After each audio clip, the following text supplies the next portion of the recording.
저에 대해서 모르시는 선배님들이 좀 많이 계실 거라고 생각을 해요. 아,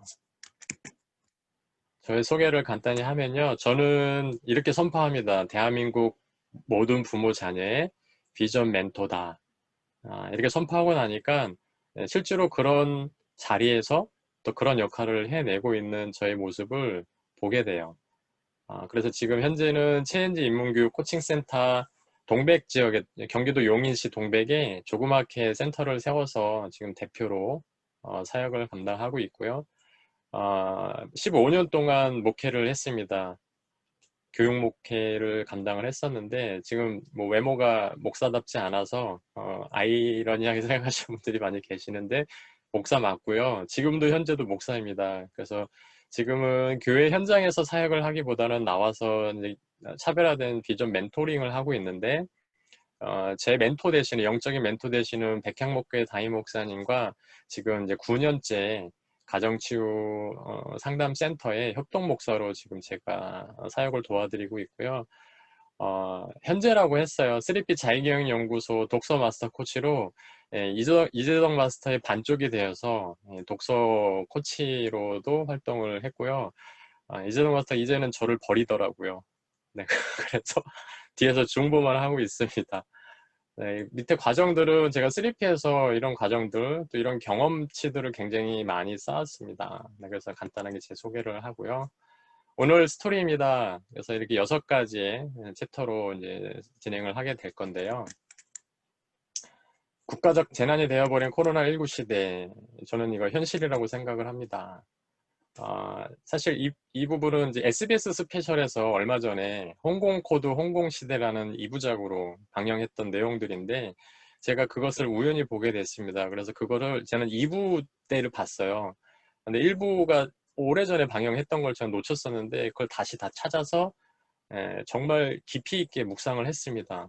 저의 관점에서 이제 대한민국 비전 멘토, 또 CNG 센터 대표, 또 명품 가정을 이루는 또 자기주도 할 수 있는 비니 한이를 키워가는 입장에서 이거를 봤는데 너무 잘 짚어줬어요. 근데 저의 관점에서 좀 아쉬운 부분들이 몇 가지 좀 있었는데 그 부분은 나중에 제가 풀어드리겠습니다. 여기서 놓쳤던 자기주도 학습, 홍콩코드, 홍콩시대에 어떻게 아이들을 키울 것인가, 어떻게 교육할 것인가에 대한 핵심적인 부분이 좀 빠져 있더라고요. 그래서 그 부분을 좀 말씀드리도록 하겠습니다. 사실 지금 이제 코로나 시대가 오면서 가정교육의 문제가 대두됐죠. 여기 오른쪽에 계신 두 분의 어머니 모델은 정말 아이들 잘 키웠다라고 하셨던 분들이었어요. 코로나 이전까지만 해도. 그리고 실제로 두 자녀들은 공부를 굉장히 잘했습니다. 학교에서 1, 2등 하던 아이들이었고요.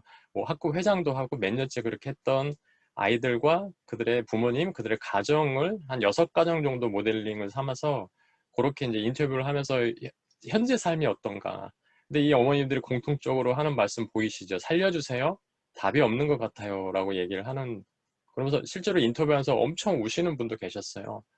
그 답을 못 찾아서 정말 헤매고 있는, 힘들어하고 있는 어머니들 보면서 저는 이 3가지의 단어가 떠올랐습니다. 사자성어인데 각자도생, 자불안석, 사면초가.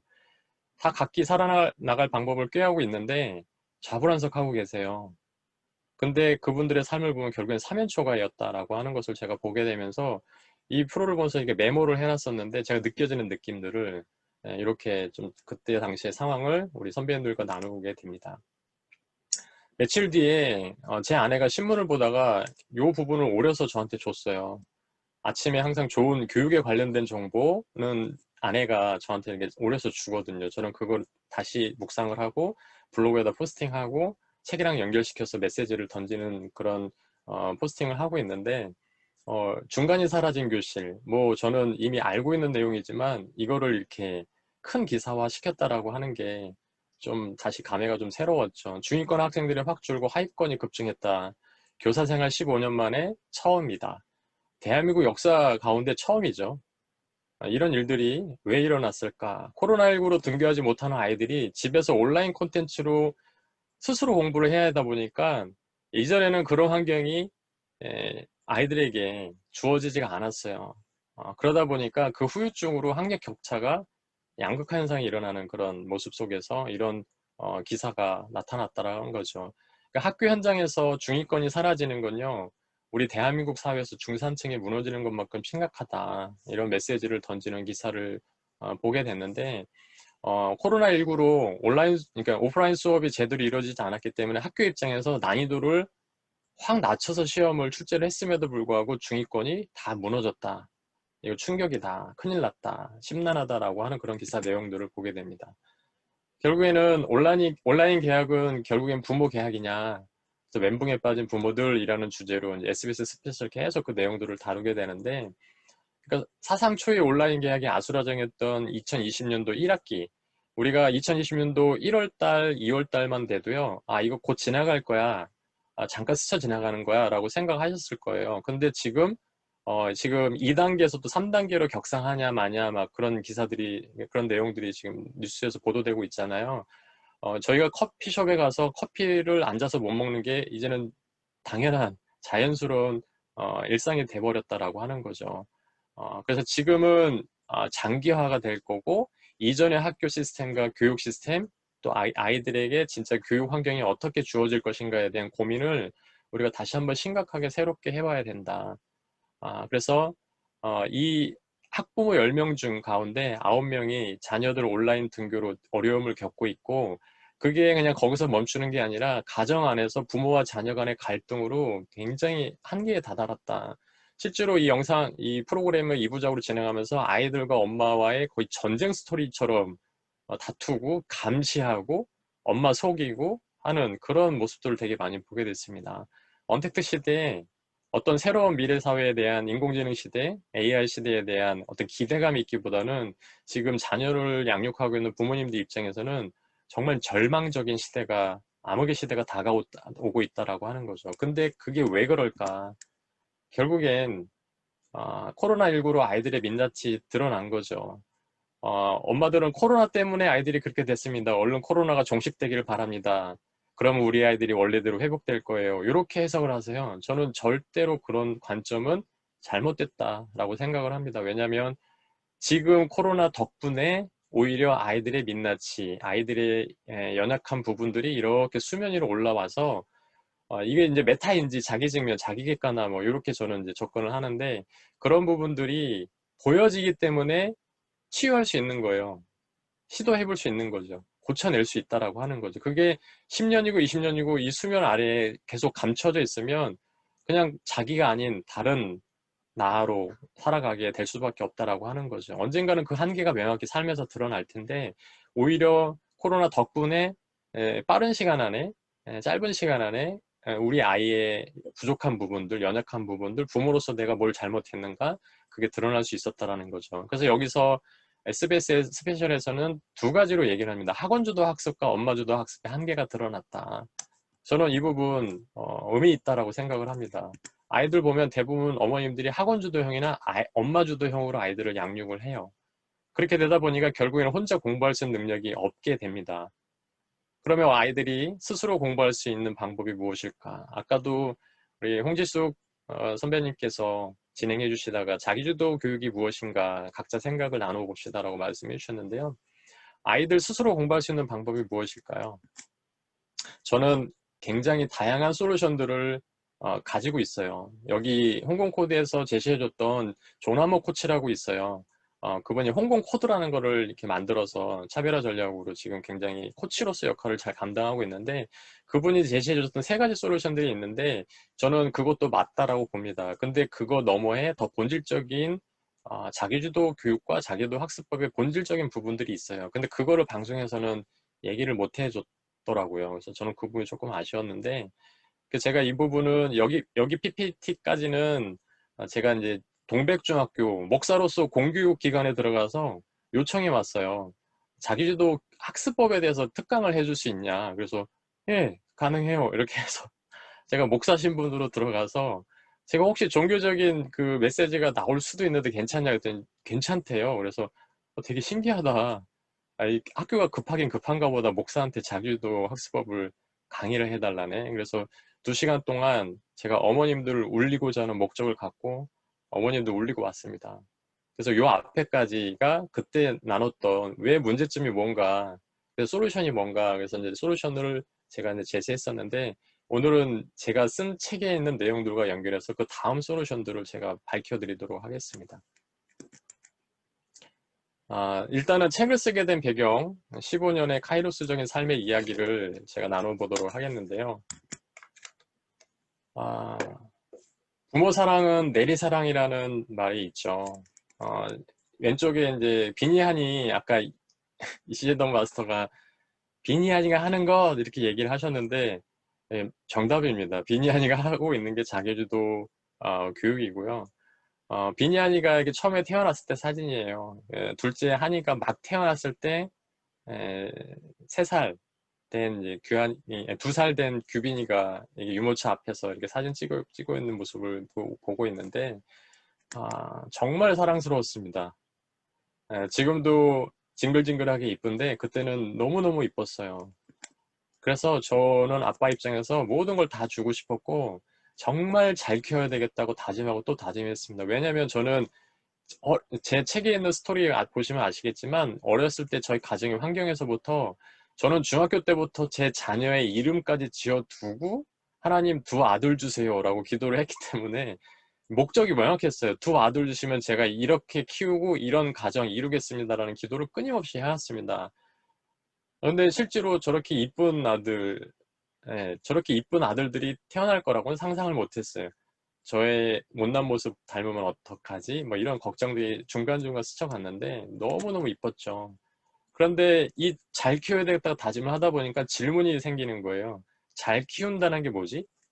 그 기준이 뭐지? 라는 생각을 해보게 됐습니다. 감사한 거는 저는 저보다 앞서서 자녀를 키우고 있는 많은 가정들을 그런 많은 가정의 다양한 모델들을 교회 현장에서 교육국을 담당하면서 보게 됩니다. 근데 그 먼저 저희보다 자녀를 양육하고 키우는 부모님들 대부분을 보니까 좋은 교육의 기회를 제공을 해주세요.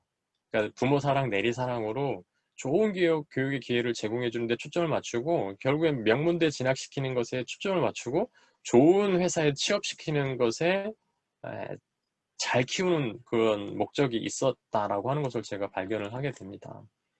그렇기 때문에 내리사랑이라서 굉장히 많은 것을 살면서 희생을 하세요. 아이들이 이제 학업을 해야 될 그 나이대가 되면 정말 많은 것을 포기하시고 희생을 하십니다. 때로는 맞벌이 하시고요.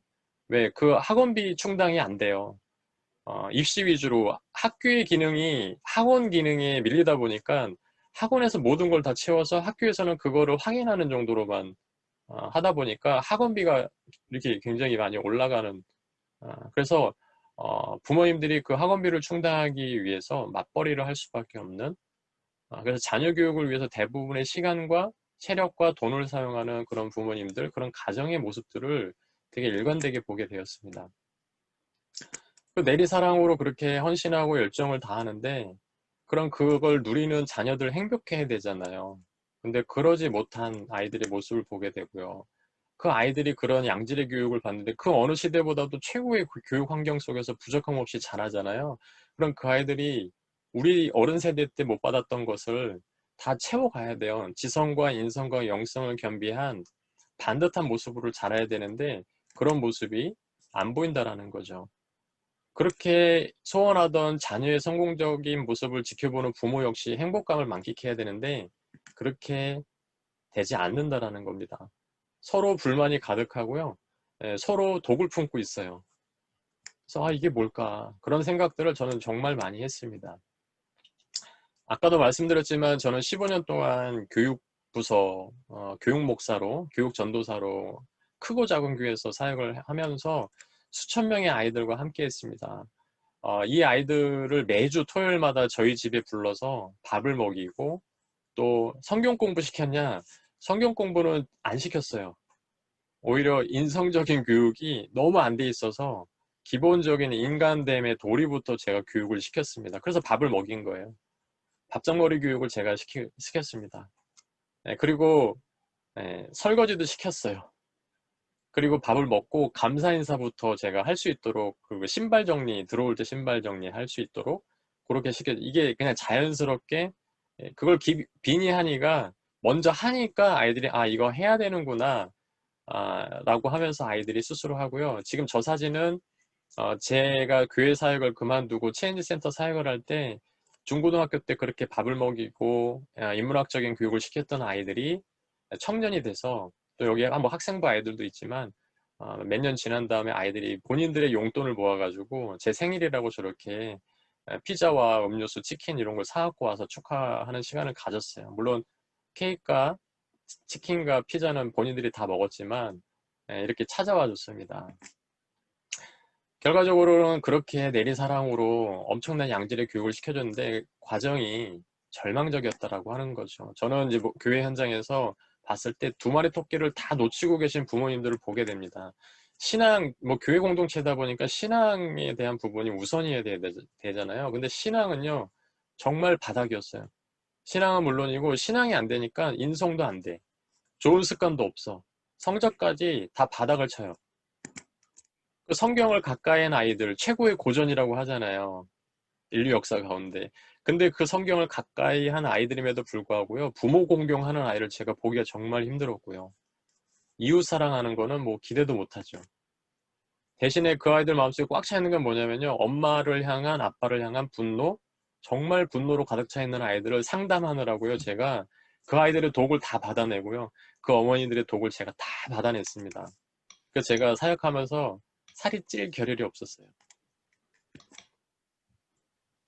수련회 중에 한 아이가 상담을 요청해요. 점심시간이었는데요.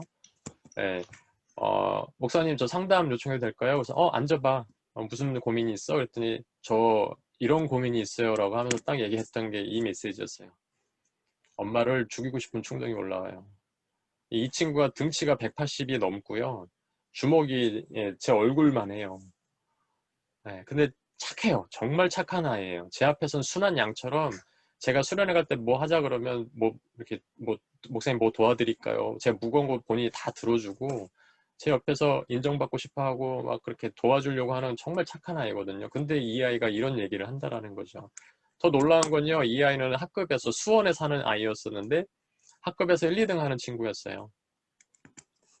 그리고 어머님은 자녀 교육을 위해서 물불 안 가리는 어머니셨습니다. 심지어 이 아이의 방에, 집에 아파트 넓은 평수로 이사 갔는데 저한테 그 어머니 뭐라고 그러셨냐면, 목사님 우리 아들 드럼방 세팅해 주려고 하는데 드럼 좀 추천해 주세요.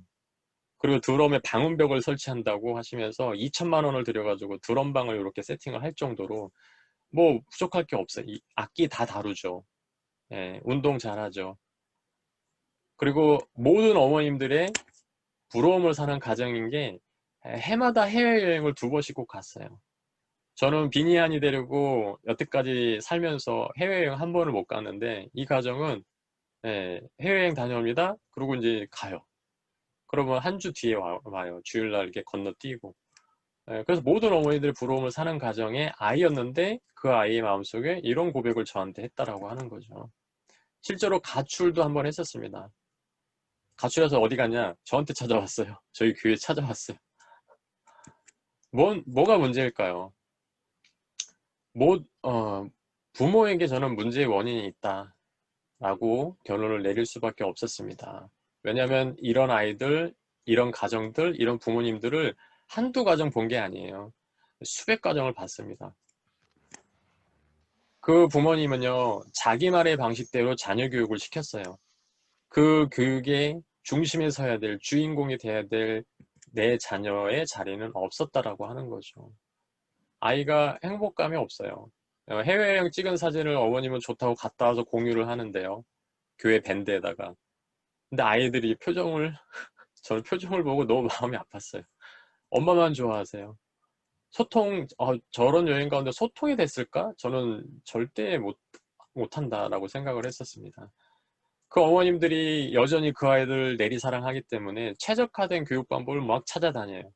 남들이 좋다는 거 이것저것 다 시도합니다. 결국엔 근데 그 교육 방법이 뭐냐? 입시 중심이고요, 결과 중심, 점수 중심의 선행학습 수준에 머무른다라고 하는 거죠. 그러다 보니까 어머니가 다 쏟아붓잖아요. 어머니 인생 다 희생하면서까지. 그러니까 자녀들이 적극적으로 따라주지 못하니까 상처가 되는 거예요. 아이들은 내가 원하는 그런 방식이 아닌데, 버거운데, 힘든데, 내 안에 있는 달란트는 이게 아닌 것 같은데, 내가 좋아하고 잘하고 내가 관심 있는 분야는 이게 아닌데 서로 상처가 생긴다라는 거죠. 근데 대부분 부모님들이 교육하면, 자녀 교육하면 입시 교육 딱 그 나이 때 키우는 부모님들은, 아니요, 더 어린 영아 유치부 아이들의 어머님들도 자녀 교육하면요, 결국에는 암묵적으로 입시 교육, 이 동식이 성립이 된다라고 하는 거죠. 이게 전부일까요? 그러다 보니까 이거를 지울 수가 없으니까, 여기서 자유하지 못하니까 부모 역할과 가정의 기능이 굉장히 소홀할 수밖에 없다라고 하는 겁니다. 가정의 기능에 소홀하고 부모의 역할을 못하면요, 자녀들의 지성, 인성, 영성에 부작용이 초래될 수밖에 없어요. 이거를 좀 많은 부모님들이 아셨으면 좋겠습니다. 저는 답을 찾았습니다. 자녀 교육의 원리는요, 가정에서 찾아야 돼요. 근데요, 이런 메시지 많이 들어보셨을 거예요. 가정의 역할 중요합니다. 이게 왜 중요할까요? 학교나 학원에서요, 자녀 교육의 본질을 절대 채워줄 수 없어요. 실제로 또 심지어는 어떤 교회 다니는 어떤 부모님은요, 자녀 교육을 교회에서 채워주기를 원해요. 그래서 교육 시스템에 잘 되어 있는 큰 교회들 위주로 옮겨 다니는 부모님들도 계세요. 근데 그게 맞는 말일까요? 기대할 수 있는 영역일까? 저는 절대 그럴 수 없다라고 생각을 합니다.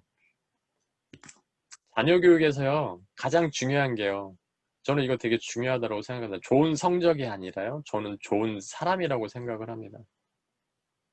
근데 대부분 자녀 교육에서 가장 중요한 게 뭐예요? 좋은 성적을 추구를 하세요, 부모님들이. 근데 이런 메시지들을 많이 들어보시고 방향성에 대해서 아시는 분들이 많으세요. 근데 이 지속하는 게 쉽지 않다라고 하는 거죠. 왜냐하면 인성교육 되게 중요해. 요즘에 인성이 무너져 있는 세대들이 많기 때문에, 이게 두드러져요. 그러니까 이거 되게 중요하구나. 독서 하시는 선배님들도 책을 통해서 인성교육 중요하다, 그런 메시지를 많이 접하시잖아요. 근데도 독서 많이 하시는 우리 독서 리더 선배님들조차도 아이들을 양육하다 보고 또 거기 집중하다 보면 인성교육이 중요해.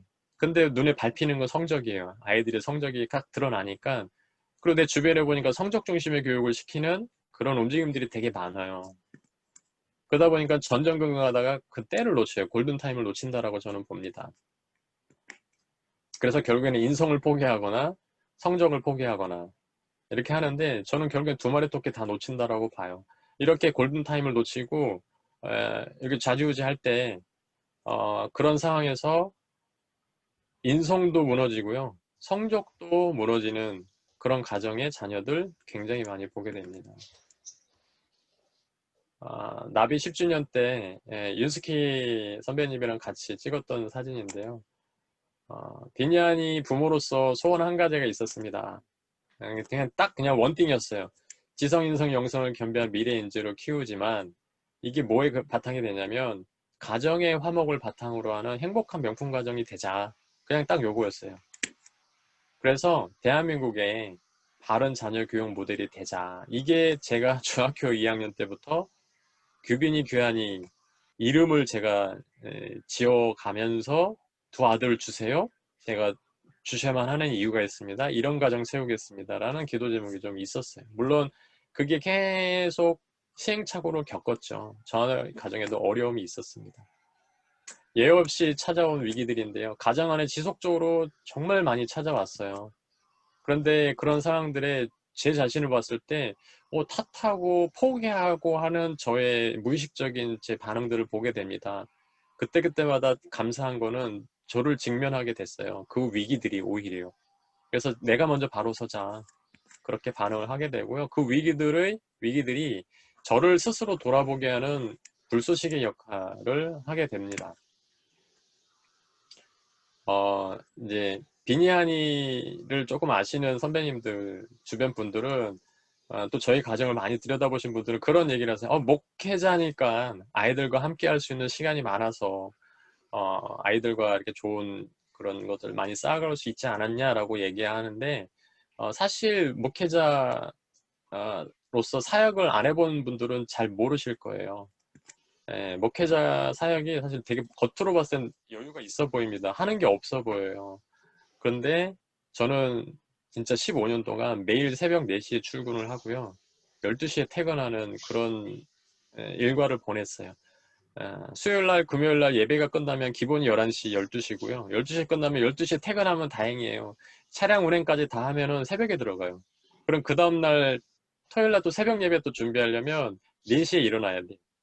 그리고 1시간 넘게 차량 운행을 하고 새벽 5시 예배 드리고 6시 예배 끝나면 또 차량 운행 1시간 하고 집에 잠깐 들어가서 아침 먹고 그리고 출근해야 돼요. 그게 이거 막 끊이지가 않아요. 그렇게 15년 동안 사역을 했습니다. 목회하면서 제가 제일 실력이 는 건요, 운전 실력이에요.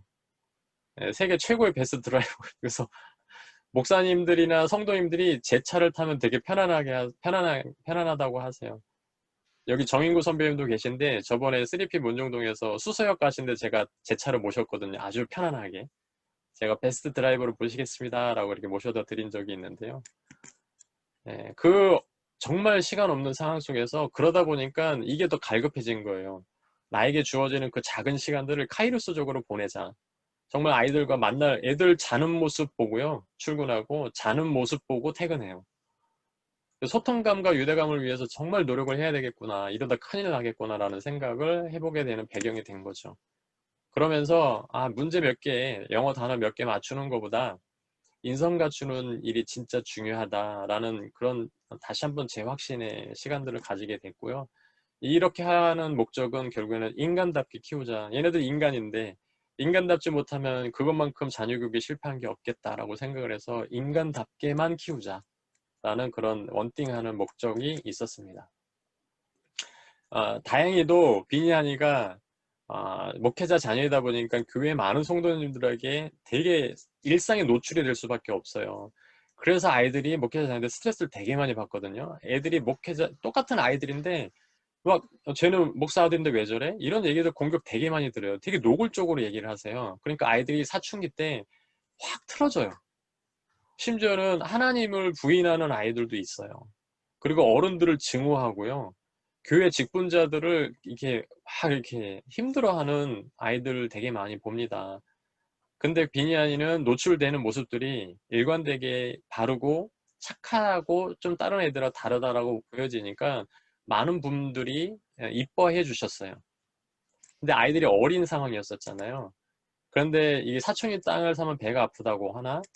이 많은 부모님들이 노스트라다무스처럼 자식 트라다무스가 되는 거예요. 저희들 앞에 오셔가지고 이렇게 얘기하세요. 우리 아이들도 어렸을 때 착했어요. 빈얀이 지금 착한 거는 어려서 착한 거예요.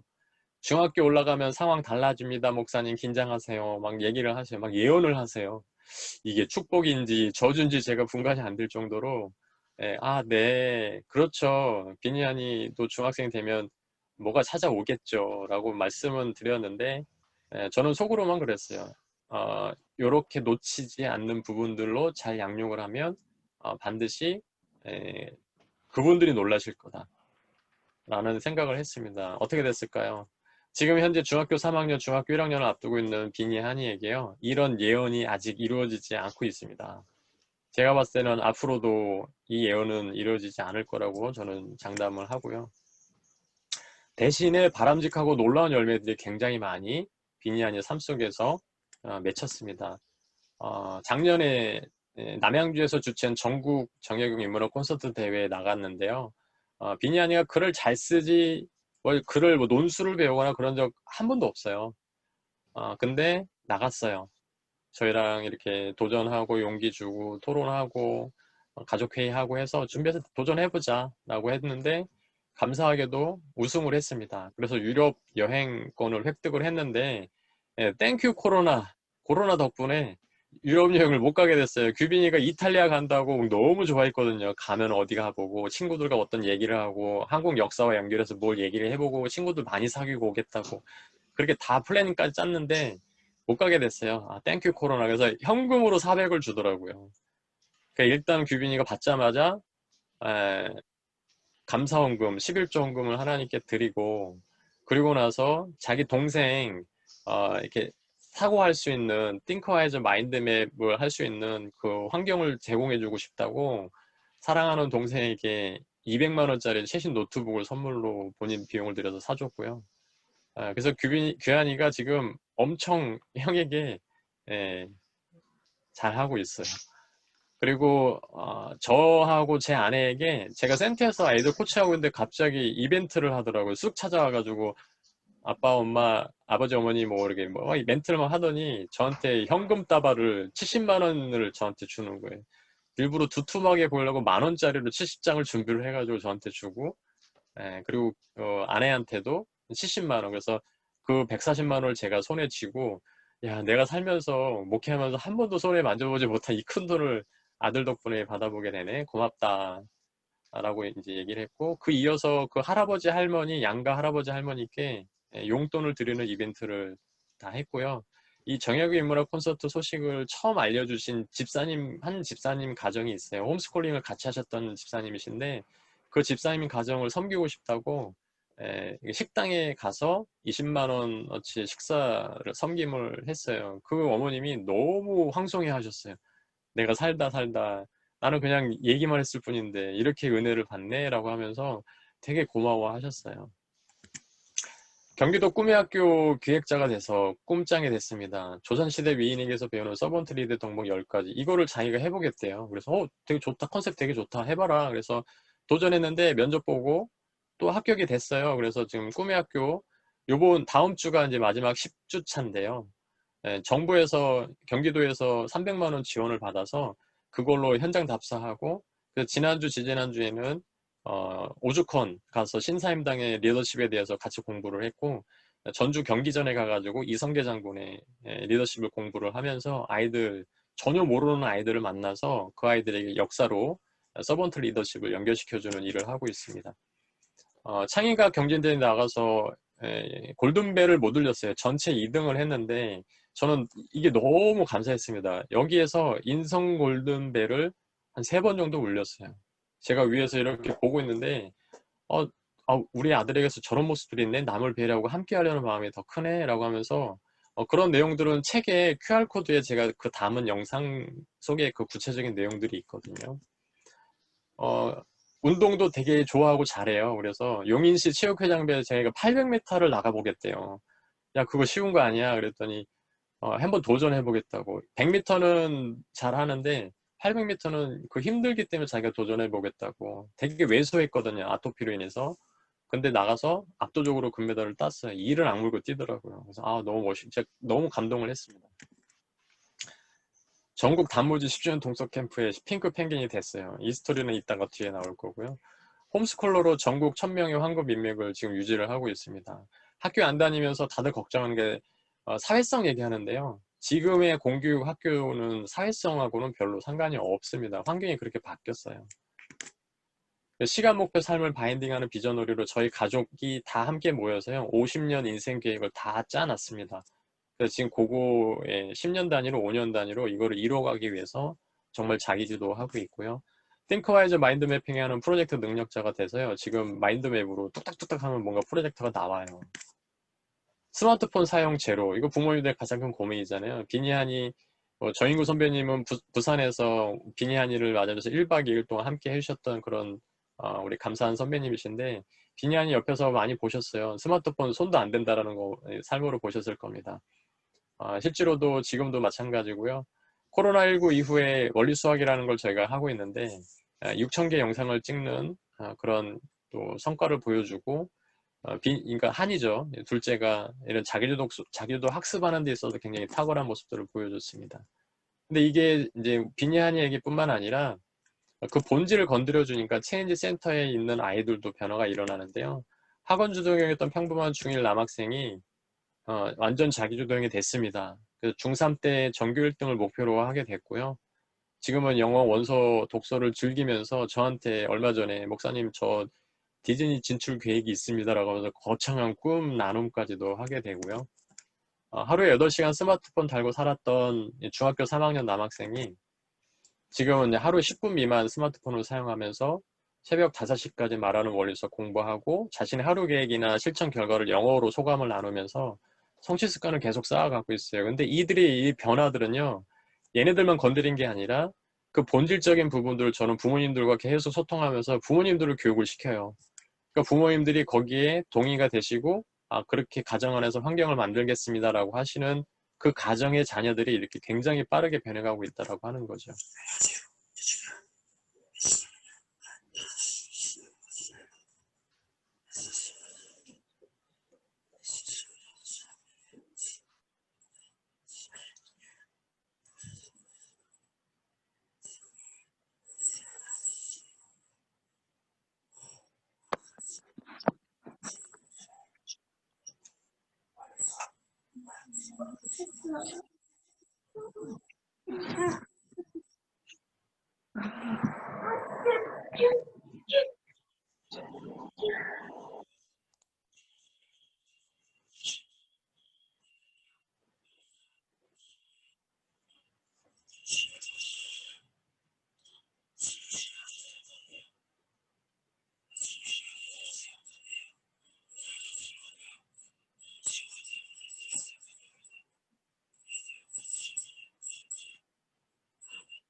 네, 그러니까 새벽 5시까지 본인이 원리 수학을 본인 스스로 하고 본인이 시험을 보고 문제 오류 때문에 하나 틀렸지만 결국에는 내가 답을 다 맞췄다라고 하면서 새벽 5시 20분에 저걸 찍어가지고 제가 코칭하고 있는 단톡방에다 올려서 막 그 성취감을 이렇게 나누는 그런 모습들을 보여주고 있습니다. 그래서 이 책은 어떻게 자녀를 교육해야 할지 갈피를 못 잡는 부모님들을 위한 책이고요. 이게 4차 산업혁명 시대를 멋지게 맞이할 수 있는 지성, 인성, 영성을 겸비한 미래 인재로 키움과 동시에 행복한 명품 가정을 세우고 싶은 부모님들을 위한 책입니다. 실제로 이 책을 이미 많은 분들이 읽으시고 저한테 피드백 주시고 블로그에 포스팅을 하시는 어머님들이 있고요. 그분들이 개인적으로 저한테 연락을 주셨는데 정말 두고두고 자녀 교육에서 실천할 수 있는 실천서다라고 반응해 주시는 부모님들이 되게 많이 계세요. 이게 급변하는 시대죠. 부모님들이 지금까지 경험하지 못한 새로운 패러다임의 시대가 오게 되는데 저희는 어쩔 수 없이 이전 시대 성공 방정식에 맞춰져 있다라고 하는 거죠. 거기에 프레임이 있는데 그 프레임으로 가진 자녀 교육법만으로는 부족한 시대를 우리 아이들이 살아가게 될 것입니다.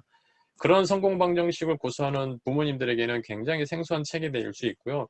뭐야, 어떤 내용들이 없네라고 생각하실 수 있어요. 근데 저는 최대한 저희 삶에서 경험한 것들을 정말 많은 부분들을 녹여내서 담아냈다라고 보는데요. 그게 결국엔 방향성이 어디냐. 교육의 답, 행복의 답은 바로 가정에 있다. 그런 내용들을 강조하는 책입니다.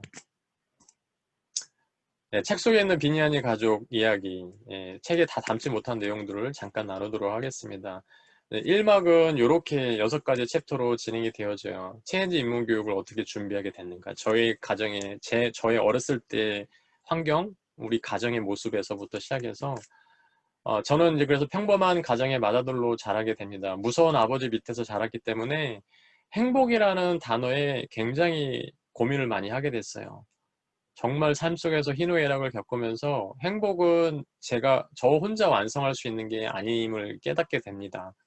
그래서 행복은 사랑하는 사람들과 함께 노력함으로 완성해가는 것이다 라고 하는 것을 알게 됐고요. 그래서 가정 안에서 행복하기 위해서는 무엇보다 부모의 역할이 정말 중요하다라고 하는 사실을 저는 어렸을 때부터 그것을 깨달았습니다. 그래서 한 게 뭐냐면 중학교 2학년 때부터 배우자 기도를 했어요. 네. 행복한 가정, 행복한 인생을 살려면 배우자가 진짜 중요해. 부부가 진짜 중요해. 부모가 되게 중요해라고 하면서 되게 중요하더라고요. 그래서 14년 동안 배우자 기도를 했어요. 네. 배우자 기도에 대한 스토리가 책에도 담겨져 있는데요. 그래서 지금의 이제 제 아내를 만나게 됐습니다. 그래서 우리 부부는 비니아니가 천재나 영재로 바라기를 바란 적이 단 한 번도 없습니다. 물론 아까 시행착오 여러 번 있었다고 말씀드렸잖아요. 비니가 이제 좀 어렸을 때 제 아내가 약간 그때 영재 아니야? 라고 순간 스쳐 지나갔던 적이 있었어요. 그래서 그 시행착오 과정도 이따가 잠깐 말씀드릴 텐데요. 결국에는 계속 그게 시행착오를 거치면서 우리가 이 목적을 명확하게 했어요. 남을 배려하고 비전과 소명을 찾아서 목적 있는 인생을 사는데 가슴이 따뜻한 사람, 그리고 무엇보다 가정을 소중히 여기고 가정에서 행복감을 느끼고, 그래서 호흡이 맞추는 순간까지 가정 안에서 그 행복이 좀 지속되는 그런 인생 살기를 기도했습니다. 그래서 화려한 스펙을 구축해서 사회에 잘 나가는 사람이 되기보다는 가정 안에서 건강하고 소통하고 유대감을 높이는 그런 사람이 되는 게 더 중요하다고 생각을 했어요. 그리고 그런 사람이 훨씬 더 행복하다. 그런 아이의 인생이 훨씬 더 행복하다. 그런 아이들의 삶을 보는 부모가 훨씬 행복하다라고 저는 생각을 했습니다. 그래서 아이들이 어디서나 누구나 쉽게 어울릴 수 있는 좋은 인간관계, 그리고 사회성을 가지는 게 되게 중요하다고 생각을 했고요. 창의력, 통찰력은 자연스럽게 그러면 따라온다라고 저는 확신을 했습니다. 무엇보다 온유하고 겸손하는 아이로 만들어야 되겠다 생각을 했고요. 긍정적인 마음을 스펙으로 쌓도록 양육, 이게 저희들의 스펙의 어떤 방향성이었어요. 근데 대한민국 부모님들 진짜 스펙 쌓는데 올인하고 계시죠. 자녀들도 마찬가지입니다. 스펙을 정말 누가 봐도 와, 화려하게 쌓은 저희 교회 청년들이 있어요. 전교 1등을 놓치지 않는, 6년 내내 놓치지 않는 그런 청년들도 봤고요.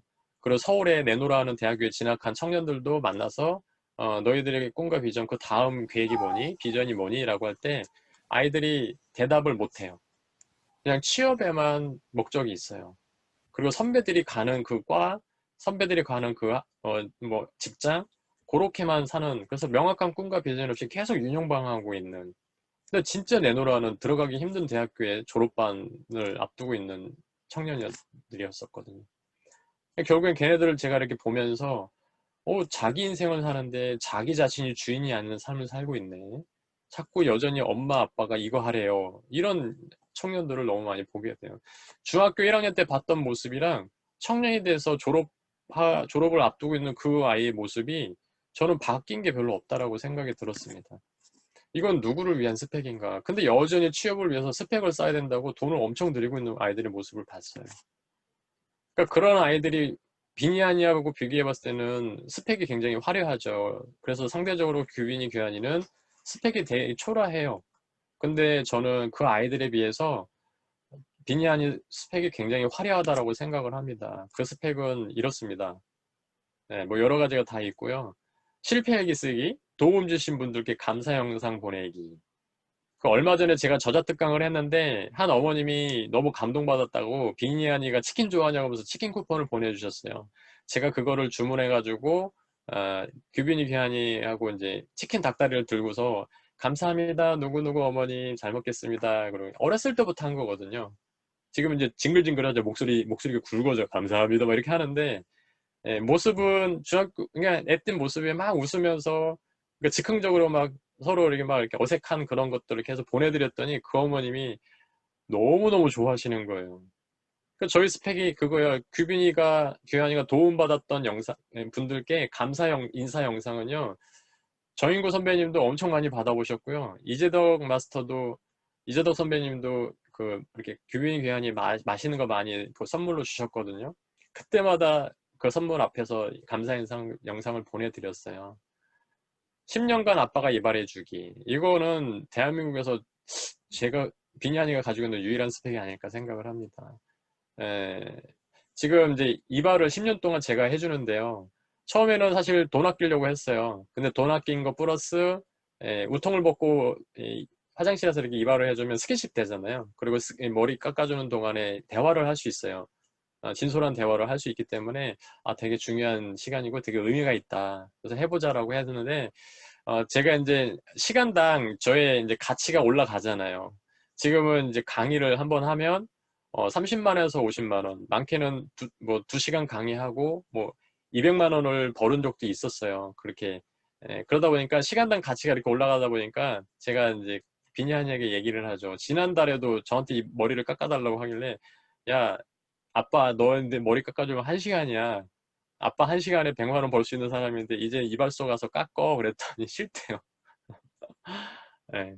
그런 가치 있는 아버지가 깎아주면 저 100만 원짜리 이발하는 거잖아요. 그래서 100만 원짜리 이발 해주세요. 그래서 네 말이 맞네. 그러면서 제가 당했어요. 그래서 여전히 제가 이발을 해줘요.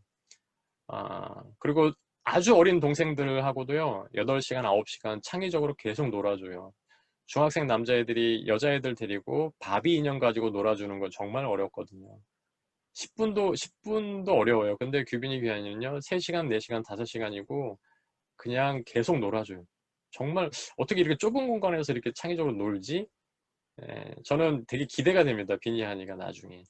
이런 스펙들, 행복을 쌓는 스펙 쌓기를 저희는 계속 하고 있다라고 하는 겁니다. 사랑하는 도둑님에게라는 타이틀로, 제목으로 이제 제가 글을 썼는데, 1000만원 중고 TV, 그리고 10개월 할부로 막 구매한 노트북 한 대가 제가 결혼하자마자 3년 동안 우리 아버님 집에 얹혀 살다가 가진 게 없으니까요. 4년째 분가하게 되면서 가질 수 있었던 저희 집의 전 재산 목록이었어요. 이때는 뭐 분당에 있는 미금에 있는 큰 교회에 제가 전도사로 사역을 하게 되면서 거기는 스마트한 목회 전략을 갖고 있는 곳이라 노트북을 가지고 있어야 되는데요. 그래서 없는 살림에 카드로 10개월 할부로 끊었어요. 그때 당시 최신형 노트북이었습니다. 이거를 끊고 있었는데 한 달 반 정도 지났을 때 월요일 날 아침에 마침 간만에 쉬는 날이라 아이들 데리고 산책하려고 아이들 아침을 먹이고 비니 옷을 이렇게 바지를 입히고 있는데 규환이가 아장아장 걸어오다가 이불에 걸려가지고 뽀로로 식탁에 여기 넘어지면서 여기 눈이 다 찢어졌어요. 엄청 크게 찢어졌습니다. 그러면서 이 눈 안쪽에 피가 이렇게 잔뜩 고여 있어가지고 되게 깜짝 놀랐어요. 그래서 어떻게 할 줄 몰라가지고 처음 겪는 일이니까 일단은 병원에 가야 되겠다라고 해서 뭐 아버님 어머니께 막 연락해가지고 병원 급하게 가서 수술을 했어요. 그리고 이제 진정시키고 돌아오는 길에 제가 차를 주차시키는데 아내가 규환이를 안고 이제 먼저 집에 올라갔는데 눈이 동그래져가지고 벌벌 떨면서 내려오는 거예요. 그래서 왜 그러냐 그랬더니 집에 도둑이 들었대요. 제가 웃었어요. 아니 여기 큰 집들 많은데 16평짜리 전도사 집에 왜 도둑이 미쳤다고 들어오냐.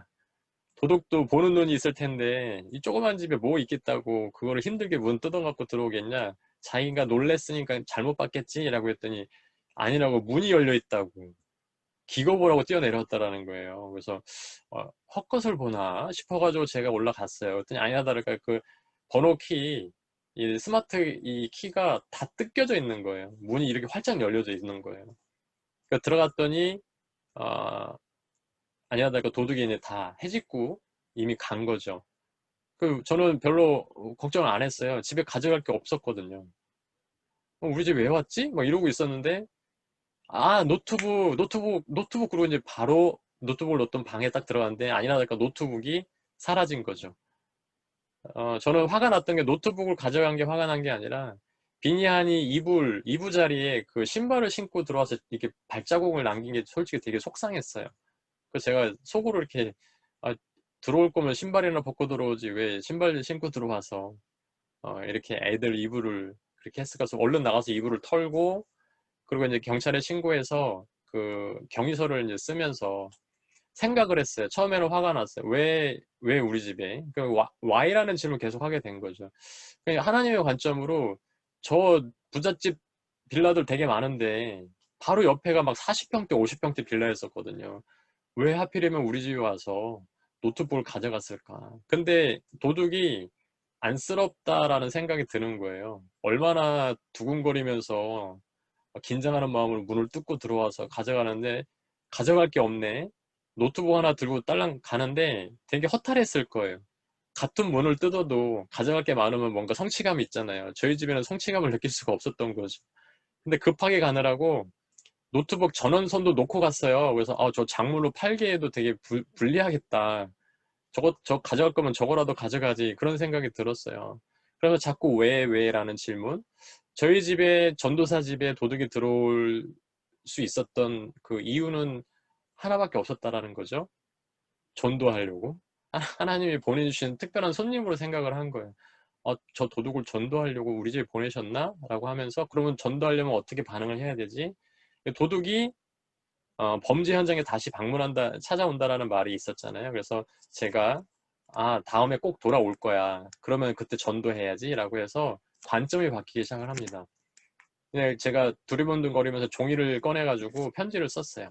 이렇게 썼습니다. 주의 이름으로 사랑하는 도둑님, 우리 집에는 가져갈 것이 없습니다. 다만 무엇을 드릴 수 있을까 생각하던 중에 유일하게 우리 집에서 드릴 수 있는 새 성경책 한 권 있어도 두고 가니 꼭 가져가셔서 예수 믿고 구원받으세요. 심현진 전도사 올림. 이렇게 해서 써놓고 성경책 새 거 한 권이 딱 있었어요.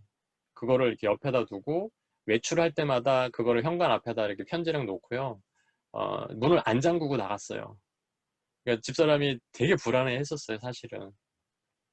근데 도둑이 왔을까요, 안 왔을까요? 안 왔습니다. 그러니까 저는 들어올 때마다 막 설레이는 마음으로 도둑이 왔으면 하는데 핸드폰, 성경책이랑 편지가 그대로 있는 거예요. 되게 실망했어요. 그 다음날도 외출하면 놓고 가고, 근데 안 와요. 결국에는 안 왔습니다. 근데 결론적으로, 어, 결론적으로 1년 뒤에, 그러니까 한 달 반 뒤에 이 노트북을 말도 안 되는 그런 에피소드로 찾게 되고요. 그리고 그 한 3개월 뒤인가 이 훔쳐가신 분의 여동생분이 저희한테 찾아오셨어요. 저희 아버지 간이식 준비하느라고 아산병원에 있을 때 연락이 와서 혹시 찾아뵈도 되냐 그래서 오시라고 그랬더니 탄원서를 써달라고. 오빠가 이제 형을 살아야 되는데 이 탄원서를 써주시면 그게 참작이 돼서 형량이 좀 조절이 될 수 있다. 그래서 제가 아 이거구나 라고 해서 저희 상황을 다 말씀드렸어요. 사실 저는 전도사고 제 아내가 그런 부분을 위해서 3개월 동안 되게 힘들었지만 저는 왜 이분을 우리 집에 보내셨을까 생각을 했는데 전도하고자 하는 마음을 주셨다. 그리고 이 오라버니께서 형을 살고 나오시면 다시 그 일을 하기가 쉬우니 돌이키려면 교회를 다니셔야 된다. 예수 영접하셔야 된다라고 해서 제가 잘 써드리는 조건이 있습니다. 형 살고 나오시면 오라버니 손잡고 교회에 꼭 등록하세요. 그 조건으로 제가 써드릴게요. 그랬더니 너무 고마워 하시더라고요. 그래서 이렇게 써드렸어요. 1년 뒤에 저는 잊고 있었어요. 1년 뒤에 예배를 드리는 중에 저한테 연락이 왔습니다. 문자로. 전도사님, 저는 그때 이미 목사가 돼 있었고요. 전도사님, 오늘 처음으로 오빠 손잡고 교회 등록했습니다. 그리고 오빠가 예수를 믿기로 작정을 했어요. 너무 기쁘고 감사합니다. 이런 문자가 와서요. 제가 예배 중에 소리 지를 뻔했어요. 너무 기뻐가지고. 그래서 저희가 이 마태복음 5장 43절 말씀, 사실 되게 부담스러운 말씀이거든요. 원수를 어떻게 사랑해요? 그리고 나를 핍박하는 자를 위해서 어떻게 기도를 할 수 있나요? 근데 이게 저는 어렸을 때부터 저희 어머니가 이렇게 사셨거든요. 진짜 원수 사랑하시고 뒤에서 뒷소리 한마디도 안 하셨어요. 그냥 침묵하시고 품고 섬기고 하는 삶으로 저희 아버지를 또 그렇게 섬기셨어요. 제가 때로는 엄마한테 그런 말씀 드렸어요. 엄마, 아빠 욕 좀 하세요. 엄마 그러다 병 나시겠어요. 근데 어머님이 아버지가 영원히 불쌍하시지 않냐. 예수 믿으셔야 되는데 내가 이렇게 섬기지 않으면 아빠 그리고 네가 생각한 것보다 훨씬 더 좋으신 분이야. 이런 얘기들을 하시는 거예요. 제가 봐도 어머니 되게 고생하셨거든요. 숨도 못 쉬어요. 창문도 아버지 의지대로 마음대로 못 여셨어요. 어머니 의지대로 마음대로 못 여셨어요. 그런 삶을 사셨는데도 끝까지 아버지를 사랑하시고 이웃들을 사랑하시는 모습을 보면서 사실은 제가 이렇게 조금 노력할 수 있는 거는요. 어머님의 그 신앙의 유산이 있었다라고 저는 생각을 합니다. 그리고 이제 또 위기가 되게 많았어요. 저희들이 특별한 사건들이 많았는데 아까 그렇게 눈에 넣어도 아프지 않을 비니가 5살 때 일입니다. 갑자기 말도 안 되는 아토피가 이렇게 온몸으로 찾아와요. 이거는 사진은 약한 거예요. 진짜 귀가 다 떨어져 나가고 손톱 발톱이 아토피가 밀어내서 손톱 발톱이 다 떨어져 나갔어요. 네, 면역력이 다 파괴가 되고 이때부터 규빈이는 키가 성장을 하지 못했습니다. 먹지를 못하니까요. 입안이 다 헐어가지고 침도 못 삼키고 물도 못 삼켜서 탈진해가지고 병원에 실려간 적도 있을 정도로 몸의 염증과 아토피 지수가 너무 심했습니다. 진짜 3년 동안 단 하루도 저희가 잠을 못 잤어요. 그래서 제가 기도 제목이 어떻게 바뀌었냐면 하나님, 우리 가족이 정말 편안하게 숙면할 수 있는 그 하루를 선물해 주세요라고 기도를 할 정도였어요. 그러니까 저희 가정이 다 몸 상태가 안 좋아지는 거예요. 잠을 잘 못 자니까. 그러니까 저는 이때도 또 관점을 달리했어요. 흔들리지 않는 자존감을 선물해주는 아토피다라고 생각을 하면서 어느 날 규빈이 손을 붙잡고 이렇게 얘기를 했습니다. 규빈아, 이 아토피는 규빈에게만 주시는 하나님의 특별한 선물이야. 왜냐하면 이 아토피를 반드시 낫게 해줄 거거든. 나중에 비니가 커서 하나님의 손길을 이렇게 피부를 느낄 때마다 느낄 수 있기 때문에 이건 특별한 선물이야. 그랬더니 그 어린 아이 입에서 네, 저에게만 주시는 하나님의 특별한 선물로 생각할게요. 라고 하면서 그렇게 반응을 했어요. 근데 그 뒤에 며칠 뒤에 어린이집에서 왔는데 비니가 얘기를 하더라고요.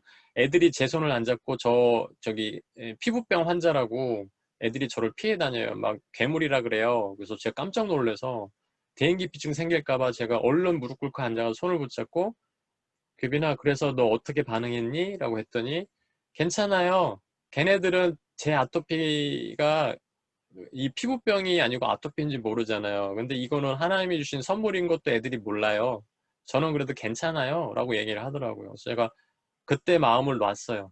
얘는 이걸로 인해서 주변의 상황, 아이들이 어떻게 반응을 하더라도 이 자존감은 흔들리지 않겠구나. 저는 그래서 너무 특별한 선물로 이 아토피 사건을 하나님께 감사하고 있습니다. 어제 저녁에도 밥 먹으면서 규빈이하고 이런 얘기를 아토피에 대한 얘기를 했어요. 제가 배우자를 위해서 14년 동안 기도를 했다고 했잖아요.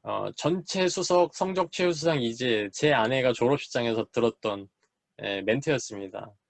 제가 그 자리에서 벌떡 일어나서 제 여자친구입니다 막 자랑하고 싶을 정도로 너무 얼굴도 이쁘고 똑똑하고 공부도 잘하고 성품도 좋고 미소가 그렇게 아름다울 수가 없습니다.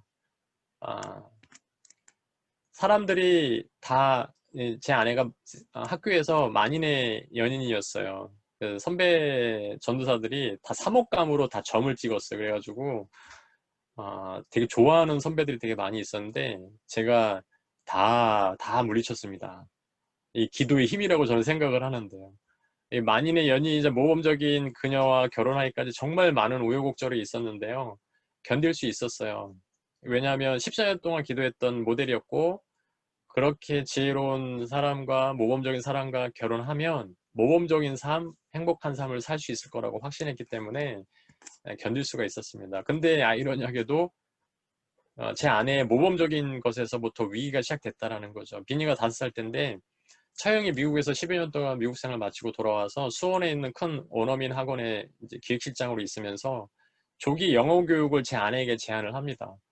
그러니까 모범적인 아내였기 때문에 그걸 모범적인 제안으로 받아들인 거예요. 그래서 먼 수원까지 애를 데리고 영어 공부를 시켜요. 몇 살 때요? 5살 때. 제가 속으로 봐서 정말 막 나가는구나. 그래서 일단은 지켜봤어요. 근데 효과는 있는 듯 했어요. 이 비니가 5살 때예요. 한번 보세요.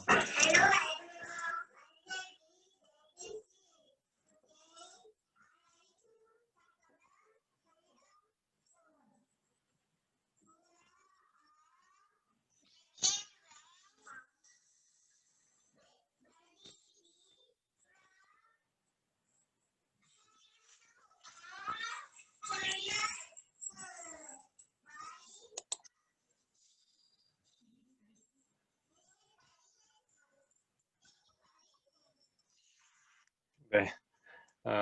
효과가 있는 듯 했죠. 근데 이 아이가 이렇게 있다가 이제 초등학교 입학했을 때인데요.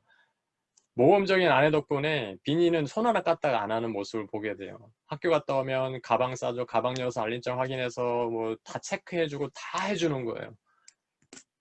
근데 어느 날 비니, 그렇게 이쁜 비니를 앉혀놓고 이런 얘기를 하는 거죠. 야, 규빈아 일로 와봐. 너 이거 아는 문제지? 어떻게 이렇게 쉬운 문제를 틀릴 수가 있니? 막 하면서 뭐 돌변하는 아내의 모습을 보고 제가 깜짝 놀랐어요. 엄마가 실수하지 말라 그랬지? 앞으로 이런 쉬운 문제를 실수하지 마. 초등학교 1학년인데. 그런 대화를 주고받는 걸 보면서 저는 이렇게 표현을 했어요. 수석 엄마의 욕심 앞에 점점 수석이 되어져 가는 빈이다.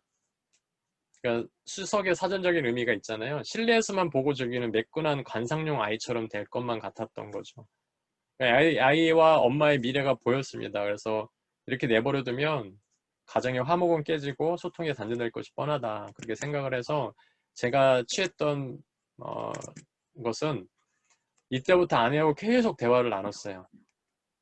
그러니까 자녀에 대한 마음은 같은데 방법과 생각과 목적지가 다르다라는 걸 제가 느끼고 이거 빨리 오픈해서 이거를 하나로 통일시켜야 되겠구나.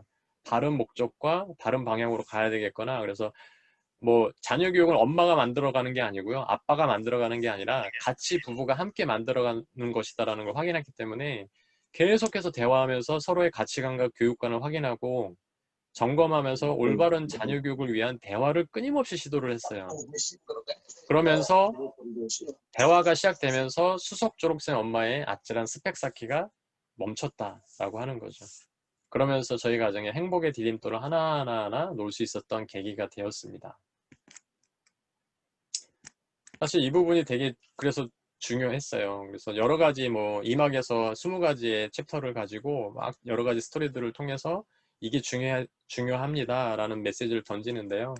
이 부모의 그림자를 아름답게 하라. 사실 이 메시지는 저는 어떤 메시지보다 중요하다고 생각을 합니다. 저희가 화장대 앞에서 거울을 보면서 화장을 하거나 몸을 치장을 하면요. 헤어스타일이나 옷매무새 정도 신경을 쓰죠. 근데 딸을 키우는 어머님들 보면 딸도 엄마가 하는 화장 그대로 하고요. 헤어스타일도 그대로 해요. 그대로 따라 하죠. 그러니까 더 이쁘게 더 신경을 써요. 근데 여기서 많은 부모가 간과하는 게 자신은 정작 못 봐요. 뒷모습. 거울에 비치지 않은 뒷모습까지 아이가 보고 따라 한다라는 거죠.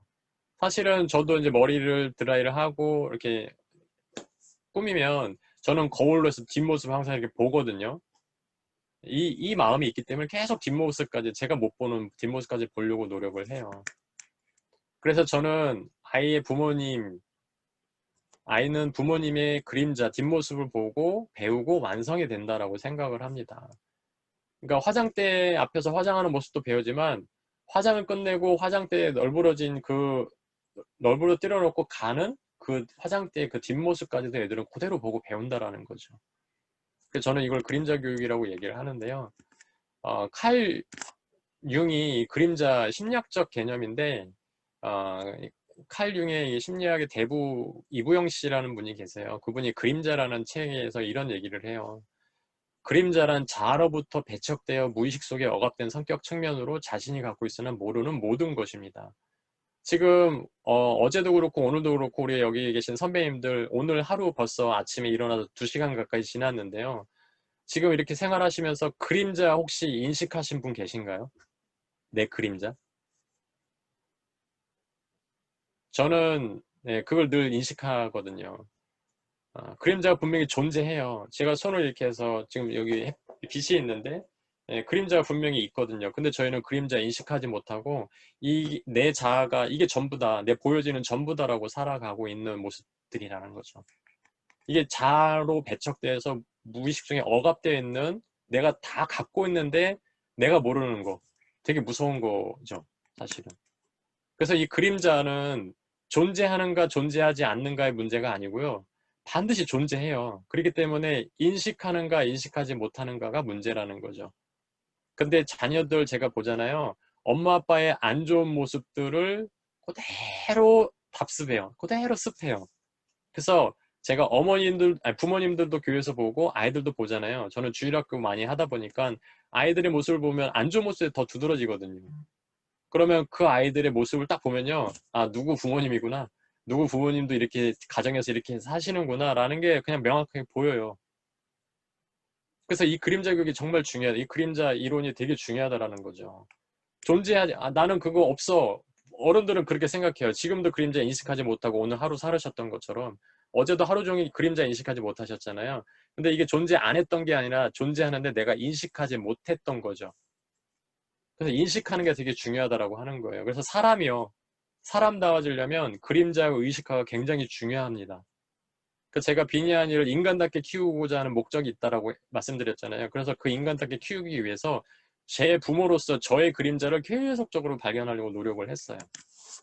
그래서 의식화된 그림자가 의식화가 됐잖아요. 그러면 그걸 극복하려면 뭘 해야 되냐면 그것을 실현해야 된다는 거죠. 그 그림자를 조금 더 밝게 건강하고 바람직하게 개선하려고 내가 실현해야 된다, 실천해야 된다라는 거예요. 그런 차원에서 저는 개인적으로 정인구 선배님이 그런 2년, 3년 동안의 그 삶의 변화들이 정말 존경스럽습니다. 그래서 제가 돌아봤어요. 저의 그림자를 돌아봤는데 제가 교회 사역을 그렇게 바쁘게 하다 보니까 주일날 오후에는 저만의 보상받는 시간으로 여겼어요. 가정이 중요하고 자녀 빈약이 키우는 게 되게 중요하다고 생각하지만 주말 오후가 돼서 사역을 마치잖아요. 그러면 바로 런닝맨 TV를 틀었습니다. 빈이 한이 이렇게 끌어안고서 소통 간다고 유대감 간다고 끌어안고서 런닝맨을 틀었어요. 그리고 저녁 차려주면 저녁 먹고 또 TV를 틀어요. 그 우차사나 뭐 이런 개그 프로그램을 봅니다. 그러면 저녁 10시쯤 돼요. 근데 자꾸 늘어지는 저의 모습을 보면서 아 이거 아닌데 이것 또한 빈이 한이가 배울 텐데 그래서 제가 도전하게 됩니다. 제 그림자를 의식하고 그거를 실현하는 그런 노력을 하게 되는데 감사하게도 2017년 5월 달에 3P 자기경영 연구소를 만나게 돼요. 그래서 독서와 자기경영을 알게 됩니다. 제대로 배우게 되죠. 강교현 대표님 처음 만났을 때 사진이죠. 감회가 새롭네요. 2017년 5월이니까요. 이제 3년 됐습니다. 그러면서 여기 있는 과정들을 다 수료를 하게 되고요. 이 과정 수료하는데 비용 꽤 들었어요. 그러다 보니까 제 그림자가 의식화가 되면서 계속 좋은 모습으로 실현이 되어지는 모습들이 나타나요. 제가 노력하고 있는 저의 모습을 보게 됩니다. 저희 집에 독서 리더 선배님들을 모시고 와서 여기서 RMRT를 하고 독서 토론을 하는 모습들을 규빈이 규한이에게 계속 보여줍니다. 책 읽는 모습 보여주고 리더로서의 모습을 보여주고 노력하는 모습을 보여줬어요. 그리고 환경을 만들어주는 게 되게 중요하다라고 해서 하게 만드는 시스템. 애들 책 읽는 모습 보여주고 싶은데 제가 책을 안 읽어요. 그리고 아이들과 소통하고 싶은데 거실에 대형 TV가 있어요. 정말 의미가 없다, 안 된다라고 해서 다 치우고 거실에다가 저를 커다란 테이블을 놨습니다. 그러니까 여기 안에서 바인더가 써지고 여기 안에서 A4 서브 바인딩, 이재덕 마스터의 정리력을 통해서 비니 하니의 어떤 프로젝트, 텍사스 가기 프로젝트. 이때 당시에 윤스키 선배님이 텍사스에서 사역을 했기 때문에 윤스키 선배가 우리 영어로 잘 준비되면 텍사스에 초대할 거야 라고 하면서 이 텍사스 가기 프로젝트를 가족 단위로 이렇게 서브바인더를 만들어서, 이게 어디서 만들었냐, 환경에서 만들어진 거예요. 거실에 놓여진 테이블 위에서 굉장히 놀라운 역사들이 만들어졌습니다. 이런 역사들을 위해서 저희는 테이블 10만원 투자했어요. 10만원. 그리고 도서관이랑 서점에 함께 가는 모습, 이게 얼마나 즐겁고 행복한 여정인지를 아이들에게 보여줬습니다. 비니가 책을 보고 저렇게 설레이는 모습, 저 반짝반짝거리는 눈을 보고 제가 멀리서 이렇게 살짝 몰래 찍은 거거든요. 그리고 많이 체험해주는 거. 계속 이렇게 제 그림자를 의식하다 보니까 이런 시도들이 되게 많이 일어나게 되는 거죠. 비니한에게 진짜 좋은 게 뭘까? 자꾸 생각하고 질문하고 던지면서 이런 체험들을 많이 시켜주게 됩니다. 그러다 보니까 이 화이트보드력도 사실은 이재덕 마스터와 함께 책을 읽고 이 대화를 하다 보니까 이런 게 되게 중요하다는 걸 알게 됐어요.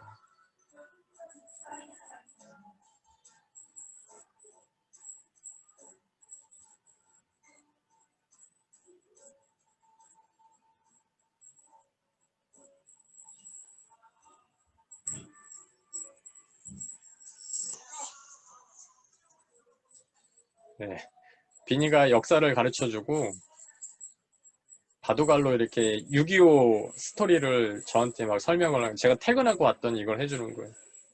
지금 요거는 이제 명랑해전에 대해서 이렇게 지가 지도를 그리고, 저 여기서 되게 입체적으로 배웠어요. 명랑해전에 대해서. 3년 뒤에도 이렇게 계속, 이거는 저희 센터에서 아이들이 서로 이렇게 토론하고 있는 모습. 그러더니 갑자기 이제 우주학, 물리학을 얘기를 하는 거예요.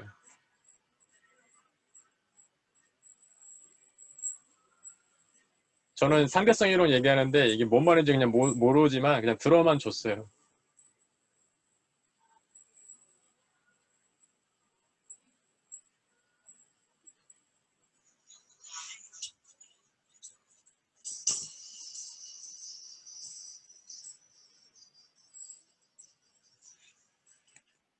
네.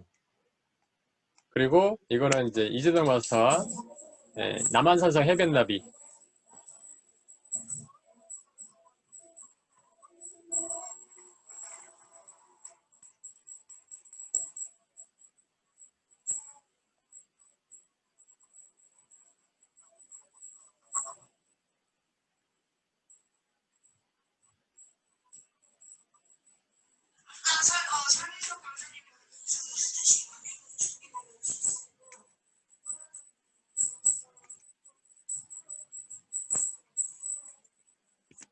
네, 이거는 이제 10주년 때 빙의한이가 강 대표님께,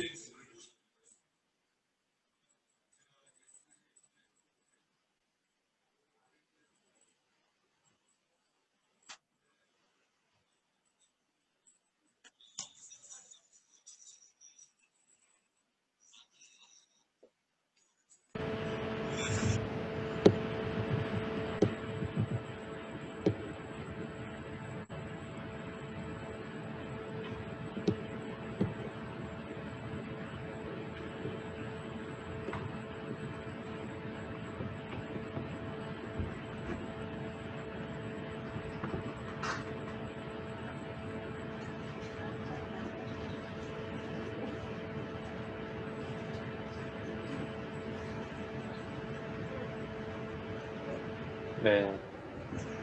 어, 강기영 대표님께 5만 원씩 용돈을 받아서 역사적으로 귀한 곳에 잘 썼습니다.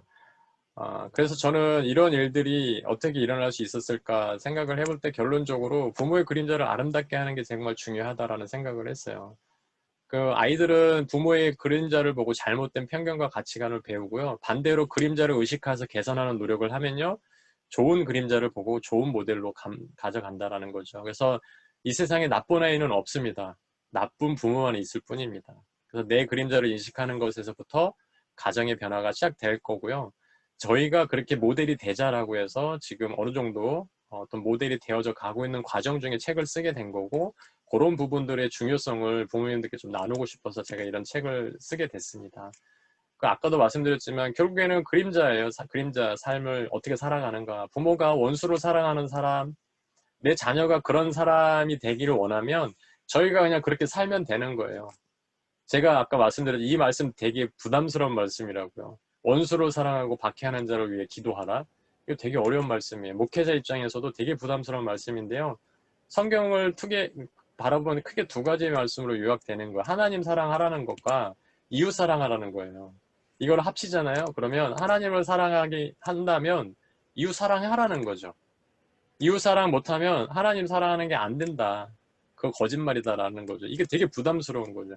손양원 목사님은 자기 두 아들을 죽인 사람을 양아들 삼았잖아요. 저는 저의 모델이신데, 롤 모델이신데 너무 그게 나는 불가능할 것 같다라는 생각에 어떻게 원수를 사랑할 수 있을까? 사랑은 못하더라도 용서는 할 수 있지 않을까? 그렇게 저는 질문을 늘 던집니다. 그래서 나름 찾은 게 역지사지 해보는 것과 시드 언신 하는 거예요. 그러니까 어머님이 저한테 늘 말씀하셨던 거, 그게 사실 이런 메시지인 거죠. 모든 건 사실이지만 사실 너머에 진실이 있고 진실 너머에 진리가 있다는 사실을 잊지 말아라. 시드 언신 하자, 역지사지 하자. 이 두 단어를 빙의한이게 계속 얘기를 해주고, 저희가 이 두 단어가 삶에서 실현이 되도록, 실천이 되도록 좀 노력을 했어요. 한이가 6살 때 태권도장에서 눈이 찢어졌습니다. 초등학교 5학년짜리가 이렇게 나오다가 규한이 눈을 쳐가지고 여기가 다 찢어졌어요. 그래서 이제 사범님이 연락을 한 거죠. 얘 수술해야 되는데 그 공격한 때린 아이 불러서 이렇게 좀 처리를 해야 될까요? 라고 할 때 제가 얘기를 했어요. 그 아이가 고의로 한 게 아니면 그 아이가 등치 큰 어른들 앞에 불려졌을 때 그 아이도 피해자가 된다. 아이가 잘못한 거라면 훈육을 해야 되는 게 맞지만 내가 봤을 때는 고의로 한 게 아니니까 그 어머님이랑 그 아이에게 연락하지 말고, 저희가 다행히도 실비가 보험이 들어있으니까 그냥 우리가 알아서 수술하고 처리하겠으니까 태권도장에서 그쪽에 연락하지 마세요 라고 얘기를 했어요. 그랬더니 사모님하고 관장님이 감동을 받으시더라고요. 그리고 종교가 다른 분인데도 불구하고 저희 교회 3주 동안 나오셔서 예배를 드리시는 놀라운 일들도 경험을 하게 됐습니다. 근데 이게 비니아니에게 굉장히 좋은 열매가 됐다라고 하는 거죠. 역지사지가 뭐고 시드 언신 하는 게 뭐, 이게 때린 거는 사실이에요. 근데 그 진실은 이 아이가 급하게 나가다가 모르고 한 거죠. 근데 진리는 뭐냐? 하나님이 그럼에도 불구하고 그 아이를 더 품으라, 역지사지해라, 용서해라 라고 하는 거죠. 그거를 저희가 삶으로 보여주니까 이 메시지가 비니아니에게 자연스럽게 삶으로 연결이 된다라고 하는 겁니다. 그렇기 때문에 저는 성공의 열쇠는 가족에게 있다. 자기주도 교육의 해답은 가족에게 있다라고 봅니다. 슈바이처가 한 얘기죠. 성공은 행복의 열쇠가 아니고요. 그러나 행복은 성공의 열쇠이다. 성공한다고 무조건 다 행복하지 않아요. 근데 행복한 사람은요, 성공할 가능성이 굉장히 높다라는 거죠. 그래서 저는 행복의 시작과 끝은 가정에 있다라고 생각을 하고요. 대한민국 부모님들이 유대인 교육법에 관심이 되게 많아요. 왜냐하면 유대인 자녀들이 행복과 성공이라는 두 마리 토끼를 잡은 듯 보이기 때문에 그렇습니다. 그런데 이상하게 하브루타에만 관심이 좀 많이 있는 것 같아요. 근데 실질적으로 정작 유대인 부모님들은요, 하브루타에만 관심이 있는 게 아니라 행복과 성공을 위해서 가정을 가장 최우선으로 하고 있습니다. 왜냐면 그 가정 안에 모든 게 다 녹아있어요. 권위, 질서, 사랑, 지혜, 인성, 경제, 건강. 이 모든 게 다 가정 안에 녹아있어요. 그래서 인간이 인간답게 사는데 이 필요한 모든 것들이잖아요. 그것을 부모가 가정에서 철저하게 삶의 모델이 되어서 교육을 하고 있는데, 유대인 가정은 부러워하고 좋아하면서 하브루타 쪽으로만 관심을 가진다라는 거죠. 그래서 건강한 가치관과 세계관 형성의 원천은 바로 가정이다 라고 하는 것을 이게 왜 중요하냐면요. 아이들 어쨌든 세상에 나가서 인간의 삶을 살아야 돼요. 사회라는 게 모일사 모일회거든요. 모이고 모인 곳이 사회인데 사회 속에서 사회인으로 살아가려면 모인 곳에서 관계 중심적이어야 되잖아요. 관계 이상도 그 이하도 아닌데 그러면 그 관계를 어디서 배우냐? 저는 가정에서 배운다는 거죠. 부모와 자녀 사이는 모든 인간관계 중에 가장 기본적인 관계인데 아까 서두에 말씀드렸듯이 관계의 기본인 부모와 자녀 관계 다 깨져 있다는 거죠. 그럼 뭐부터 자기 주도하는 아이가 되려면 이거부터 회복시켜야 된다는 겁니다. 그래서 가정이라는 작은 사회에서의 관계의 삶이 건강하고 행복한 아이면요. 보다 넓은 사회에서도 건강하고 행복한 삶을 살 수 있다라고 하는 게 제 생각이에요. 그래서 가정의 역할을 다하려면 온 가족이 함께하는 시간이 많아야 된다고 저는 생각을 합니다. 사실 비니안이는 이제 홈스쿨링을 하고요. 규안이는 요번 올해로 이제 초등학교 6학년 졸업을 하고 내년부터 홈스쿨링을 하는데요. 비니안이는 실제로 가정이 최고의 학교라고 생각을 해요. 학교의 어원은 그리스어로 스콜레인데요. 스콜레는 교양을 쌓는 것, 여가를 즐기는 거예요. 그러면 학교는 어떤 곳이 돼야 되냐? 교양을 쌓을 수 있어야 되고요. 아이들이 여가를 즐길 수 있어야 됩니다. 그게 가정이어야 되고 그게 학교여야 되는데 과연 그렇게 되고 있는가? 한번 질문을 던져보셨으면 좋겠습니다. 그래서 비니하니는 지금 이런 생각에 꽉 차 있어요. 최고의 학교인 가정에서 최고의 멘토인 부모와 여가를 즐기면서 계속 교양을 쌓아가고 있고요. 시청이 아니라 견문을 넓혀가는 즐거운 공부를 하고 있다라고 본인들이 생각을 하고 있습니다. 그래서 명품 가정을 이루고 싶으시면요. 명품 자녀를 키우고 싶으시면 4가지를 기억하셨으면 좋겠습니다. 가정을 대하는 부모 태도가 바뀌면 내 자녀 인생이 바뀌고요. 가정이 이렇게 중요했구나. 이렇게 생각해 주셨으면 좋겠습니다. 그리고 아이는요. 부모가 보여주는 세계만큼 자라요. 그래서 그림자 교육을 꼭 명심하셨으면 좋겠습니다. 그리고 하부루타 하지 말고 최대한 가족이 함께 하라. 이 하부루타를 하지 말라가 아니에요. 최대한 가족이 함께 하면요. 하부루타는 자연스럽게 그 안에 녹아 들어가요. 근데 하부루타를 하기 위해서 가족이 자연스럽게 함께하는 그 본질을 놓치는 경우도 저는 때로는 봤어요. 전성수 교수는 하부루타를 그렇게 얘기를 하죠. 당연한 것들에서 새로운 진실을 찾아가는 과정. 당연한 일상이 안 되게 하는 게 하부루타래요. 그러면 뭐예요? 최대한 가족이 함께하면서 당연한 일상이 당연하지 않도록 견문하도록 계속 대화하는 거예요. 저희는 그래요. 그래서 횡단보도 앞에서도 계속 대화하고요. 나뭇잎을 보면서도 계속 대화해요. 당연한 일상이 아니. 어제는 귤을 먹으면서 귤 알 하나 톡톡 터지는 거 가지고 너무 감사하고 너무 신기하지 않냐. 이런 대화를 나눴거든요. 그러니까 최대한 가족이 함께 하는데 하브루타를 거기다 녹여버리시길 바랍니다. 그리고 부모가 명품 가정 디자이너가 되어주셔야 돼요. 이렇게 명품 가정 이렇게 만들 거야 라고 하는 그런 디자이너로서의 그런 이미지를 계속 가져가셔야 된다는 거죠. 그러니까 눈에 보이지 않는 문제를 해결해야 됩니다. 이게 빙산을 보시면 이 수면에 올라와 있는 빙산이 전부라고 생각하지만 그 밑에 훨씬 더 큰 빙산이 있는 것처럼 교육 문제도 마찬가지예요. 아이들에게 벌어지는 문제와 상황은요. 이 표면적인 문제는 되게 부분적인 거예요. 부모가 이성적으로 분석적으로 볼 수 있는 부분이지만 실제로 우리 자녀들에게 나타나는 그 문제의 원인들은요. 밑에 원인이 있다라고 하는 거죠. 보이지 않는 부분은. 그래서 자녀를 위하시는 분이라면 보이지 않는 부분을 볼 수 있어야 됩니다. 그래서 아이들의 보이지 않는 빙산을 찾아 터칭하려고 노력을 저는 되게 하고 있고요. 그래서 아이들이 가장 먼저 변하는 게 성적이 아니고요. 생각이 바뀌고 태도가 바뀌고 언어가 바뀌고 습관이 바뀌고 인성이 바뀌면서 성적은요 자연스럽게 좋아져요. 저희 센터 아이들 중에 일진이 3주 전에 등록을 했어요. 중학교 일진이에요. 근데 그 아이하고 에피소드가 제 블로그에 요 며칠 사이에 이렇게 있는데요. 그 아이가 지난주에 수행평가를 다 만점 받았어요. 책을 안 읽었던 아이가 제 책을 이독을 하면서 그 본계적을 다 저한테 톡으로 이름하게 장문을 보냈고요. 제가 글 쓰는 힘, 독서하는 힘이 왜 중요한지에 대해서 제가 동기부여를 해줬어요. 그랬더니 그 아이가 자기가 게임하려고 친구들하고 게임하려고 컴퓨터를 켰는데 그거를 포기하고 게임 앱을 다 지우고 일진 단톡방을 다 나가고 새벽에 술 먹고 담배 피자고 한 아이들에게 그래서 역으로 질문을 하더라고요. 그 담배 피는 게 뭐가 네 몸에 뭐가 좋은데? 라고 했더니 애들이 짜증나서 끊어버리더래요. 근데 잘했다 그랬어요. 근데 이 아이가 지금 삶에 본 적이 내가 어제 얘기했어요. 진혁아, 너 이 세상에서 지금 가장 행복한 사람이 누군지 알아? 그랬더니 누굴까요? 라고 얘기를 하더라고요. 제가 니네 어머니야 지금. 내가 그 얘기했더니 맞아요. 저희 집안에 엄마가 얼굴 근육이 바뀌셨고요. 지금 가정의 대화가 바뀌었고요. 분위기가 완전 싹 바뀌었어요. 그 얘기를 했어요. 3주 전에 일진이었어요. 새벽에 동백 호수공원에 나가서 줄담배 피는 아이들과 어울렸던 아이였어요. 네, 아이들이 보이지 않는 빙산을 건드려주면요. 성적은 자연스럽게 올라가요. 그 아이가 욕을 끊고, 그러니까 학교에서 이상한 아이가 된 거예요. 애들이 더 무섭대요. 욕을 안 하니까 더 무서운 거예요. 공부를 하니까 더 무서운 거예요.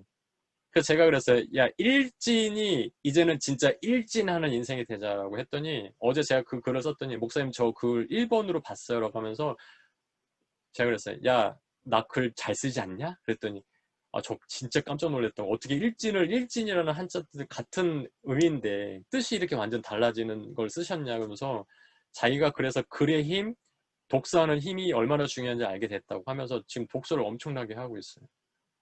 그 에피소드가 제 블로그에 있으니까요. 오늘 그 공유해드리고 싶었는데 시간이 없어서 나중에 보시면 좋겠습니다.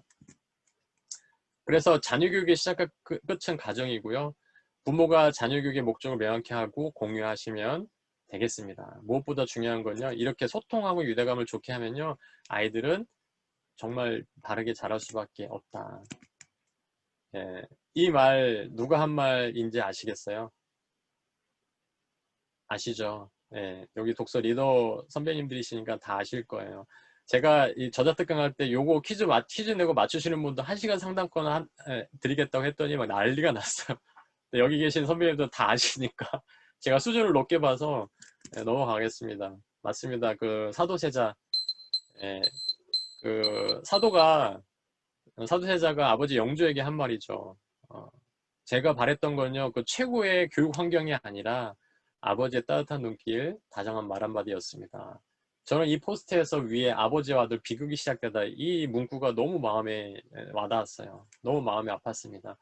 만약에 영조가 자기의 그림자, 그 무수리의 아들로서의 그 열등감을 이렇게 이거를 대신하려고 했던 그 초감정을 잘 이해하고 저렇게 반응해 줄 수만 있었다면 대한민국 조선 역사는 완전히 뒤바뀌었을 거라고 저는 생각을 합니다. 그래서 우리는 아이들에게 성공이라는 선물을 주려고 노력하지만 자신이 행복하지 못하면 어쩌면 대물림하고 있는지도 모르겠어요. 그래서 자녀들의 행복을 위한다면 이 질문들을 좀 진지하게 고민해 보셨으면 좋겠습니다. 결론적으로 나는 진짜 행복한가? 내가 행복하기 위해서 어떤 노력을 하고 있는가? 우리 가정 안에서 행복을 놓치고 있지 않는가? 그런 질문들을 던지면 좋을 것 같습니다. 마지막입니다. 이 마중지봉이라는 이 사자성어인데요. 산밭에 나는 쑥이라는 뜻입니다. 이 구부러진 쑥도요. 산밭에 나면요. 저절로 곳곳이 자래요. 그래서 좋은 환경에 있거나 좋은 법과 사귀게 되면요. 주위의 감화를 받아서 선인이 됨을 비유하는 이 말인데요. 저는 개인적으로 우리 독서 리더 선배님들의 가정이 마중지봉이 됐으면 좋겠고요. 이 양재나비가 마중지붕이 지금 역할을 저는 충분히 감당하고 있다고 생각을 합니다. 그리고 내가 함께하는 그 공동체에서 마중지붕의 역할을 감당하는 그런 공동체들이 많이 세워지기를 바라는 마음에 저는 이 책을 기도하는 마음으로 썼고요. 저희 가정부터 마중지붕이 되자라는 그런 마음으로 썼습니다. 네, 그래서 이 책을 통해서 또 저의 부족한 강의를 통해서 도움이 되는 그 메시지들이 있으시다면 삶으로 실천하셔서 우리 명품 가정을 이루시고 명품 부모 되시고 명품 자녀 되시기를 축복합니다. 이상으로 마치겠습니다.